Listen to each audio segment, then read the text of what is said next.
42% BC రిజర్వేషన్లను పార్టీల పరంగా ఇవ్వాలని ప్రతిపాదనను పూర్తిగా వ్యతిరేకించారు ఎంపీఆర్ కృష్ణయ్య. గత 8 నెలలుగా ప్రభుత్వం జాప్యం చేస్తోందని మండిపడ్డారు. బీహార్, జార్ఖండ్, తమిళనాడు అనుసరించిన విధానం అనుసరించకుండా కాంగ్రెస్ ప్రభుత్వం తప్పుదోవ పట్టిస్తోందన్నారు. అసెంబ్లీలో బిల్లు పాస్ చేసి గవర్నర్ ఆమోదం పొంది జీవో జారీ చేసి ఎన్నికల నోటిఫికేషన్ ఇవ్వాలని డిమాండ్ చేశారు. మొదటి నుంచి కూడా ప్రతి స్టేజ్లో అనుమానాస్పదంగా ప్రవర్తిస్తుంది. ఇన్ని రోజులు కాదు, దీనికి ఒక్క నెల రోజుల లోపల ఈ ప్రక్రియ, ఈ ప్రాసెస్ కంప్లీట్ చేయవచ్చు. అసెంబ్లీలో బిల్లు పెట్టి బిల్లు గవర్నర్ చేత ఆమోదింపజేసి జీవో చేసి ఎన్నికలకు పోవచ్చు. అట్లా చేయకుండా అసెంబ్లీలో బిల్లు పాస్ చేసి రాష్ట్రపతి వద్దకు పంపి ఎక్కడ లేని పద్ధతి ఇది. బీహార్లో కూడా ఇట్లే చేశారు.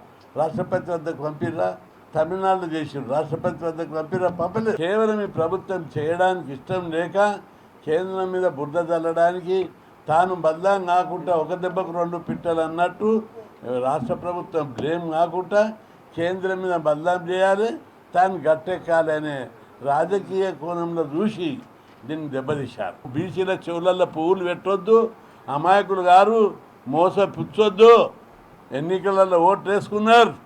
అందుకే కాంగ్రెస్ పార్టీని అనేక మంది బీసీ నాయకులు కూడా ఈరోజు 42% పెట్టాలి, పార్టీలో మాకు అన్యాయం జరుగుతుంది, మంత్రివర్గంలో అన్యాయం జరుగుతుంది, 42% తోటి ఎన్నికలకు పోవాలి, అది చట్టబద్ధంగానే పోవాలి.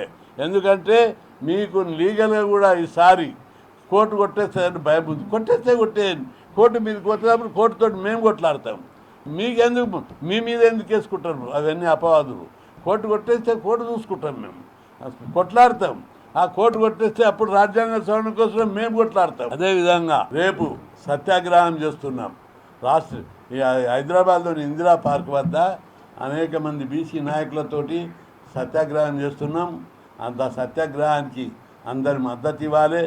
అన్ని పార్టీలు, అన్ని సంఘాలు, అందరి నాయకులకు ఓపెన్గా మేము వెల్కమ్ చేస్తున్నాం.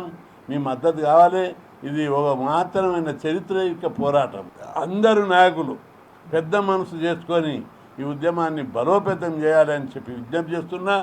ప్రభుత్వం మీద ఒత్తిడి పెంచి పార్టీలు లైట్లోనే ఉండుకుంటూ ఒత్తిడి తెచ్చి ప్రభుత్వాన్ని ఒప్పించి 42కు జీవో తీపియాలి. కానీ మా వాళ్ళు సర్పంచులు అయితే కూడా మీరు సహించారా? ఎంపీటీసీ, జడ్పీటీసీలు అయితే కూడా ఓర్వరా? ఇదేం పద్ధతి అని చెప్పి నేను మిమ్మల్ని అందరినీ ప్రశ్నిస్తున్నా. మా వాటా కోసం జరిగే ఈ పోరాటంలో అన్ని వర్గాలు మాకు సహకరించాలి. మా వాటా మాకు ఇవ్వడానికి బీసీల వాటా బీసీలకు ఇన్ని రోజులు మా వాటా ఇవ్వలేదు. ఈరోజు అన్నదమ్ముల పంచాయతీ, తమ్ముళ్ళ వాటా తమ్ముళ్ళకు అడుగుతున్నారు. మీరు ఇవ్వడానికి ముందుకు రావాలని, మనసు మార్చుకోవాలని చెప్పి ఈ సందర్భంగా విజ్ఞప్తి చేస్తున్నా.